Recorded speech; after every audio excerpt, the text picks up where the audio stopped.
The steam rising from the pot of coq au vin should have been comforting. It was my mother's signature dish, the kind of meal that usually signaled a celebration or at least a peaceful Sunday evening. But as I sat across from my parents in their pristine, dimly lit dining room, the air felt heavy, almost curdled. My mother, Eleanor, was meticulously adjusting her linen napkin for the 10th time, her eyes never quite meeting mine.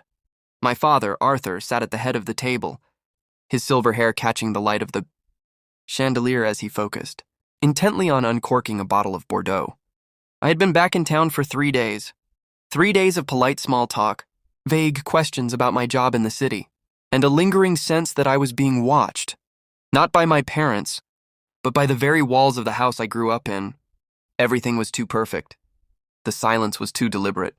I felt like a guest in a museum dedicated to a life I no longer recognized.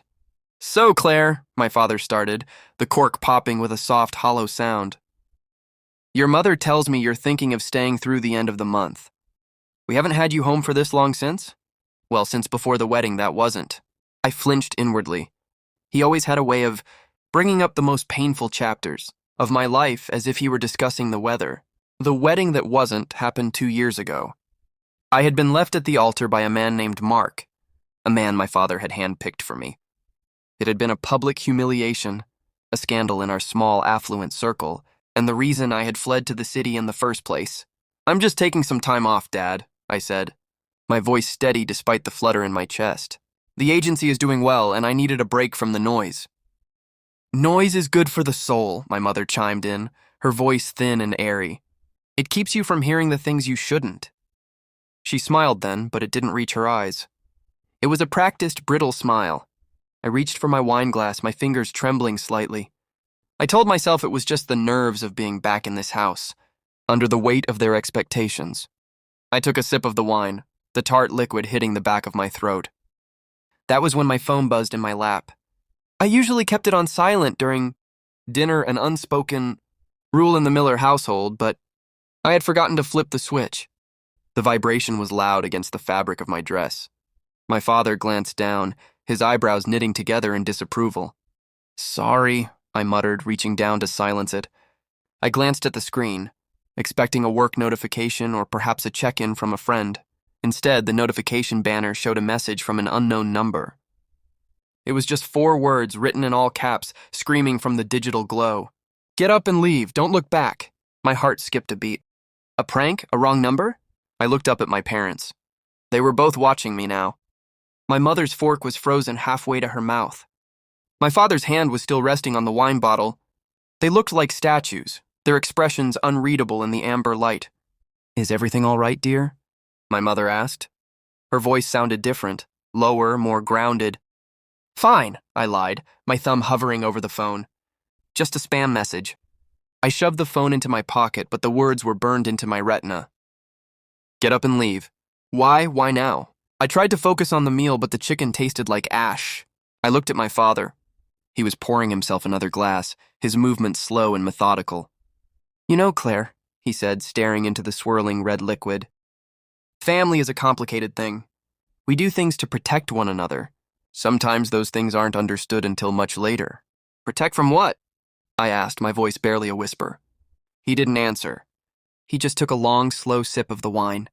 My phone buzzed again, twice, 3 times, a frantic rhythm against my leg. I couldn't ignore it. I pulled it out again, hiding it under the table. There were 3 new messages from the same unknown number. "They know you know. The wine is bitter for a reason." "Claire, run!" A cold shiver raced down my spine, settling in the pit of my stomach. The wine. I looked down at my glass. I had only taken 1 sip. My throat felt slightly constricted, a faint metallic tang lingering on my tongue. I looked at my parents. They weren't eating. They were just waiting. "Are you feeling okay, Claire?" my mother asked. She leaned forward, the candlelight casting long, distorted shadows across her face. "You look a little pale." I think I need some air," I said, pushing my chair back. The screech of the wood against the marble floor sounded like a scream. "Nonsense," my father said, his voice dropping an octave. "The main course hasn't even been served." "Sit down, Claire." It wasn't a suggestion. It was a command. The kind he used when I was a child, the kind that brooked no argument. But I wasn't a child anymore, and the messages on my phone weren't just random noise. They were a lifeline. I stood up, my legs feeling strangely heavy. I'm going to the restroom. I didn't wait for their permission. I walked out of the dining room, my heart hammering against my ribs. I could hear their voices behind me, muffled and urgent. "She's suspicious," I heard my mother whisper. "It doesn't matter," my father replied. The dose was enough. Dozy? I ducked into the hallway, but I didn't go to the restroom. I headed straight for the heavy oak front door. My hands were shaking so badly I could barely grip the handle. I turned it, expecting it to be locked, but it swung open into the cool night air. I didn't have my coat. I didn't have my purse. I just had my phone and the clothes on my back. I stepped out onto the porch, the darkness swallowing me whole. I didn't look back at the house, at the glowing windows where my parents sat, waiting for me to succumb to whatever they had put in my glass. I ran. I ran down the long, winding driveway, the gravel crunching under my heels. My breath came in ragged gasps, the air searing my lungs. I didn't know where I was going, only that I had to get away. I reached the main road, the streetlights casting eerie pools of yellow light on the asphalt. My phone buzzed again. "Head for the old mill. I'm waiting." The old mill. It was a collapsed ruin 3 miles down the road, a place we used to play as kids. Who was sending these messages? How did they know where I was? How did they know about the wine? I started running again, my vision blurring. The heaviness in my limbs was getting worse. My head felt light, as if it were detached from my body. The wine. Whatever they had put in it was starting to take effect. I had to keep moving. I had to stay conscious. The road was deserted. In this part of town, people stayed indoors after dark. The houses were set back from the road, hidden behind high hedges and iron gates. I felt like a ghost haunting my own neighborhood. As I neared the turnoff for the mill, a pair of headlights appeared in the distance. A car was approaching, moving fast. Fear gripped me. Was it my father? Had he realized I'd bolted? I dove into the bushes at the side of the road, the thorns tearing at my skin. The car roared past, a black SUV with tinted windows. It slowed down near the entrance to our driveway, then did a U-turn and started coming back toward me. I pressed myself deeper into the shadows, my heart thudding so loudly I was sure they could hear it. The SUV crawled past my hiding spot, the engine a low growl. It stopped 100 yards ahead, its brake lights glowing like demonic eyes. Then it turned off its lights. I waited, my breath held. The silence was absolute. After what felt like an eternity, I crept out of the bushes and cut across the field toward the woods. I knew these woods. I had spent my summers exploring every inch of them. They were my only hope. The trees closed in around me, their branches reaching out like skeletal fingers. I stumbled over roots and fallen logs, the darkness disorienting me, but I kept the image of the mill in my mind. It was a landmark, a goal. Finally, the silhouette of the mill emerged from the gloom. It was a jagged, broken structure, its wooden beams rotting and its roof partially caved in. It looked haunted, but to me it looked like a sanctuary. I reached the doorway and slipped inside. The air was thick with the smell of damp earth and decay. I leaned against a crumbling wall, trying to catch my breath. My head was spinning now, the world tilting on its axis. "Claire?" A voice whispered from the darkness. It was a man's voice, familiar yet strange. "Who's there?" I gasped, clutching my phone like a weapon. A figure stepped out from behind a large rusted gear. The moonlight filtering through the gaps in the roof illuminated his face. My breath hitched. Mark? It was him. Mark, the man who had left me at the altar. But he didn't look like the polished, charismatic man I remembered. He looked haggard, his clothes disheveled, his eyes wide with a mixture of fear and desperation. "Thank God you made it," he said, stepping toward me. "Stay back." I shouted, my voice cracking. "You left me. You disappeared for 2 years. And now you're sending me cryptic texts about my parents poisoning me? What is going on?" Mark stopped, holding up his hands in a gesture of peace. "I know how this looks. I know you hate me. You have every right to. But I didn't leave you because I wanted to, Claire. I left because your father threatened to kill me if I didn't." I stared at him, the world spinning even faster. "What? That's insane. My father loved you. He wanted us to get married." "He wanted the merger, Claire," Mark said, his voice urgent. "My family's firm and his company. He didn't care about us, but he found out I knew too much. I found out about the offshore accounts, the money laundering, the way he's been bleeding the town dry for decades." "You're lying," I whispered. though a cold dread was settling in my heart. I'm not. I've spent the last 2 years in hiding, gathering evidence. I've been watching the house. I saw them preparing for your return. They didn't want you back because they missed you, Claire. They wanted you back because you're the only person who can access your grandfather's trust, the money they need to cover their tracks. The wine, I said, my voice fading. They were trying to kill me? Not kill you, Mark said, stepping closer and catching me as I swayed. Sedate you. They were going to take you to a private facility, get you to sign over the rights to the trust while you were unstable. Your mother has been helping him the whole time. She's just as deep in it as he is. I felt a surge of nausea. My parents, the people who raised me, who tucked me in at night, who told me they loved me, they were monsters. We have to go, Mark said, his grip on my arm firm. The SUV I saw on the road? That was your father's security team. They're looking for you. I can't move, I moaned, my legs finally giving out. Mark scooped me up in his arms. He was surprisingly strong. He carried me through the back of the mill, toward a small hidden path that led down to the river. I have a boat, he whispered. We can get to the next town, get to the authorities I've been working with. It's almost over, Claire. I promise. As we reached the riverbank, I heard the sound of dogs barking in the distance. The search had begun. They're coming, I said, the words slurring. I know, Mark replied. He set me down in a small motorboat tied to a willow tree. He jumped in after me and started the engine. It was a quiet electric motor, barely a hum against the sound of the rushing water. We pulled away from the shore just as flashlights appeared at the edge of the woods. I saw the beams sweeping across the mill, searching for us. I looked back at the house on the hill, its windows still glowing with that deceptive, warm light. It looked like a postcard, a picture of domestic bliss. But I knew the truth now.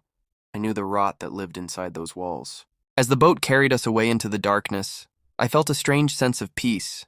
The world was still spinning, and my future was uncertain. But for the first time in years, I wasn't living a lie. The wedding that hadn't been the end of my life.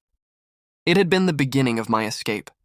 And as the cool river air cleared the fog from my brain, I knew one thing for certain: I was never going back. The sun began to rise as we reached a small, nondescript dock on the outskirts of a neighboring county. Mark helped me out of the boat, his hands steady and warm. I still felt weak, but the paralyzing effects of the wine were finally fading. We walked to a parked car, a beat-up, sedan that looked nothing like the luxury vehicles my father favored. Mark opened the door for me and I sank into the seat, the exhaustion finally hitting me like a physical blow. Where are we going? I asked. To a safe house, Mark said, starting the engine. I have a contact in the FBI. We're going to give them everything. The documents, the recordings, everything. I looked at him, really looked at him for the first time. The man I had loved, the man who had broken my heart, was now the only person I could trust. Why did you wait so long? I asked.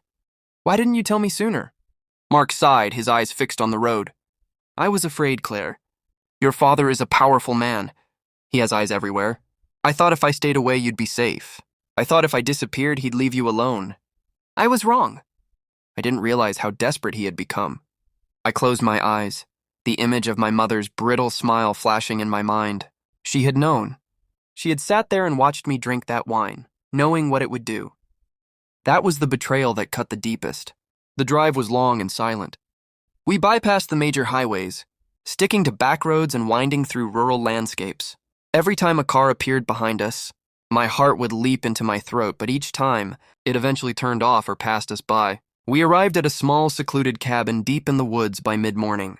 It was modest and weathered, but to me it felt like a fortress. Inside, the air was cool and smelled of pine. Mark led me to a small bedroom. Get some sleep, Claire. You need it.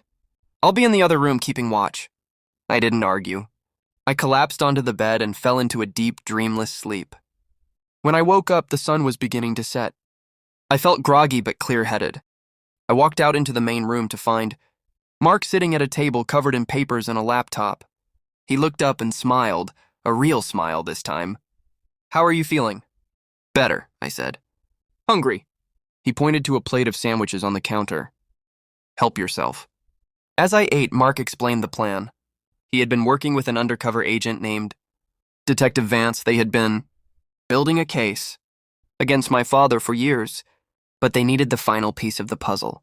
The access codes to the offshore accounts. which were hidden in a safe deposit box that only I could open. Your grandfather didn't just leave you a trust fund, Claire, Mark explained. He left you the key to your father's downfall. He knew what your father was doing even back then. He tried to protect the family legacy by making sure the money couldn't be touched, without your consent and your presence. So my father needed me to be there to sign the papers, I said. Exactly. And when you refused to come home, he got desperate. He knew the authorities were closing in. He needed that money to buy his way out, to disappear. And my mother? Mark's expression softened. She's a victim of his manipulation too, in a way. But she made her choice. She chose him over you. The realization stung, but it didn't break me. I had spent my whole life trying to please them, trying to be the perfect daughter. That life was over. What do we do now? I asked. Tomorrow morning we meet Detective Vance at the bank, Mark said. You'll open the box, we'll get the evidence, and then it's over. Your father will be arrested and you'll be free. The next morning we drove to the city. The bank was a towering glass and steel structure, a monument to the kind of wealth and power my father worshipped. We met Detective Vance in the lobby, a tall, stern-looking man with sharp eyes. Ms. Miller, he said, nodding to me. I'm glad you're safe. Are you ready? I took a deep breath. Yes.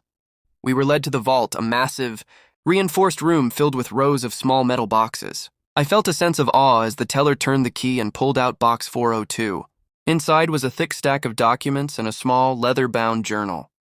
I handed them to Detective Vance. He flipped through the pages, his expression becoming increasingly grim. This is it, he whispered. This is everything we need. As we left the vault, the lobby was suddenly filled with people. I saw uniforms, blue and black, swarming the entrance. My heart began to race. What's happening? I asked. It's starting, Detective Vance said. I saw my father then. He was being led through the lobby in handcuffs, his face a mask of cold, controlled fury. Behind him was my mother, her head bowed, her shoulders shaking with silent sobs. My father's eyes locked onto mine. For a moment, the world stopped. I saw the man who had raised me, the man I had once looked up to. And then I saw the monster he had become. He didn't say a word. He didn't have to. The look of pure, unadulterated hatred in his eyes said it all. I didn't look away. I stood my ground, my hand firmly in Mark's. I watched as they were led out of the building and into the waiting police cars. The aftermath was a whirlwind of depositions, interviews, and legal proceedings. The scandal rocked the town, and for weeks, the Miller name was on everyone's lips. But I didn't care. I was free. The money in the trust was enormous, far more than I had ever imagined. I used a portion of it to settle my father's debts and compensate the people he had defrauded. The rest, I put into a foundation to help victims of financial abuse and domestic manipulation. Mark and I didn't jump back into a relationship. We both had too much healing to do, but we remained close, a bond forged in fire and shared secrets. He eventually went back to law school, wanting to use his knowledge to fight the kind of corruption he had witnessed. As for me, I stayed in the city. I kept my job at the agency, but my perspective had shifted. I no longer felt the need to prove myself to anyone. I was Claire Miller, and for the first time in my life, that was enough. One evening, months after the arrest, I was sitting in a small cafe, watching the sunset over the skyline. My phone buzzed in my pocket. I pulled it out, a small smile playing on my lips. It was a text from Mark. Beautiful night. Want to grab dinner? I thought about the last time I had dinner with my parents. The fear, the wine, the desperate escape. And then I thought about the life I had built since then, a life of honesty, integrity, and real connection. I typed back a simple message. I'd love to, but this time I'm picking the wine. I stood up and walked out into the cool evening air, my head held high. The past was a memory, a lesson learned. The future was mine to write. And as I walked toward the restaurant, I knew that whatever happened next, I would never again be afraid to get up and leave. The story of the Millers became a local legend, a cautionary tale about the corrosive power of greed and the resilience of the human spirit. The house on the hill was eventually sold, its contents auctioned off, its secrets finally laid bare. I never went back to that house. I didn't need to. I had found my own home within myself, and sometimes, in the quiet moments of the night, I would think back to that text message, the one that had changed everything. Get up and leave. Don't look back. It was the best advice I had ever received, and it was the only rule I ever intended to live by. The end was not just a conclusion, it was a transformation. I had started as a daughter living in the shadow of her parents' expectations and ended as a woman who had defined her own destiny. The journey had been harrowing, but it had led me to a place of truth. As I sat across from Mark at dinner that night, the atmosphere was a stark contrast to the stifling dinner at my parents'. There were no hidden agendas, no unspoken threats. Just two people who had survived the unthinkable and were now choosing to live. To new beginnings, Mark said, raising his glass. To new beginnings, I echoed. The wine was crisp, clean, and perfectly sweet. Just like my life. The shadows of the past were still there, but they no longer had the power to haunt me. I had looked them in the eye and walked away. And as I took a sip of my wine, I knew that I was finally, truly free. The world was vast, and there was so much more to see, so much more to do. I was ready for all of it. I was ready for the noise, the chaos, and the beauty of a life lived on my own terms. And as the city lights twinkled outside the window, I felt a deep sense of gratitude for the text message that saved my life, for the man who had never truly left my side, and for the strength I never knew I had. The story of Claire Miller was just beginning, and this time I was the one holding the pen. I looked at Mark, his eyes reflecting the soft glow of the restaurant. We had both lost so much, but we had gained something far more valuable, the truth. And in the end, that was the greatest revenge of all. My father's empire had crumbled, his name tarnished, his legacy erased, but I was still here. I was thriving. I was happy. And that was the only thing that mattered. The night was young, the air was warm, and the possibilities were endless. I leaned back in my chair, a sense of profound peace washing over me. I had gotten up. I had left. And I had never looked back. And I never would. The script ends with a slow fade to black as the sounds of the city swell, a vibrant, living backdrop to a story of survival and triumph. The message is clear. The truth will set you free, but you have to be brave enough to hear it. And sometimes, all it takes is a single text message to change the course of your life forever. Get up and leave! I did, and I've never been more alive. Would you like me to adjust the tone of the script, e.g., make it more of a thriller or a courtroom drama? Or expand on a specific part of the story?